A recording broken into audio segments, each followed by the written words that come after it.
Continue the wise man. Isang beses lang kami. Wise man is yung mga tao na mahanap kay Jesus.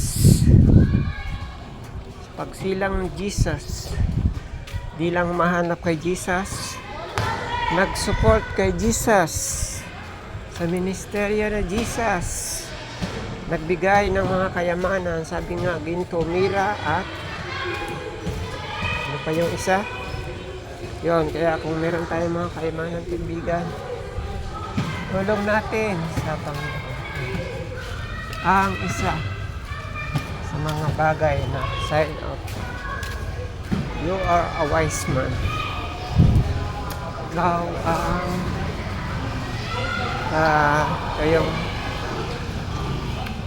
ikaw yung mga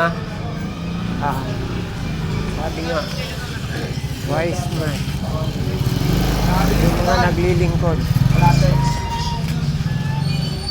sa Panginoon at the same time naglilingkod, kinikilalang mahanap, nag-support. You are a wise man. Yan ang mensahe sa mga oras na ito. Bigan habang tayo'y naglalakad pa uwi. Mahaba-haba yung ating lakbayin, kaya medyo mahaba yung ating mensahe. Sundan nyo na lang yung ating mga views, better views.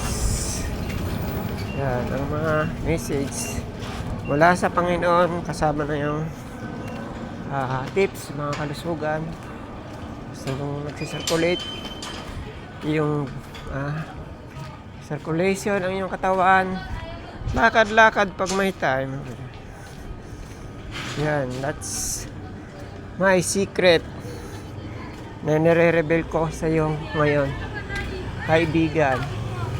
Alam mo, may nalulungkot doon sa mga tao na kung kailan hirap na maglakad, saka naglalakad, kung kailan may tungkod na, kung kailan hila-hila na yung paa.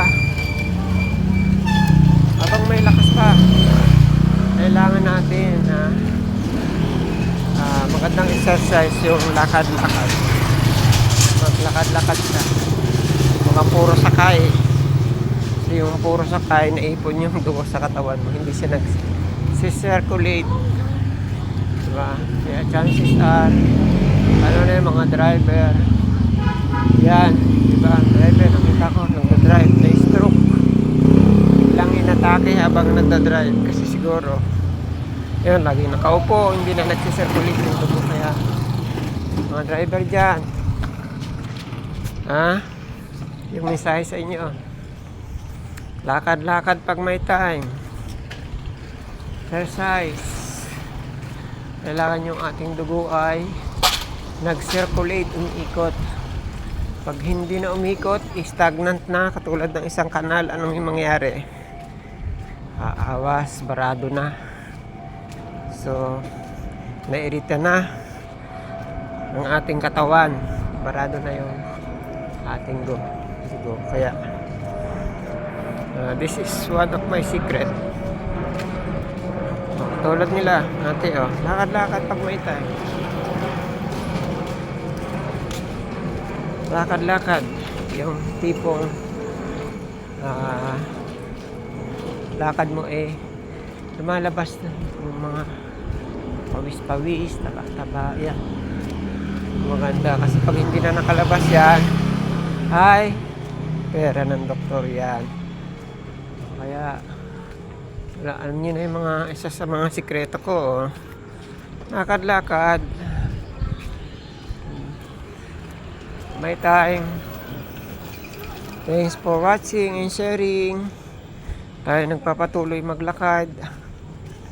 Tahan na lang inyo yung ating mga video para makita nyo yung ating kaganapan hanggang sa ating pag-uwi. Ilang kilometro kaya yung ating nilakad.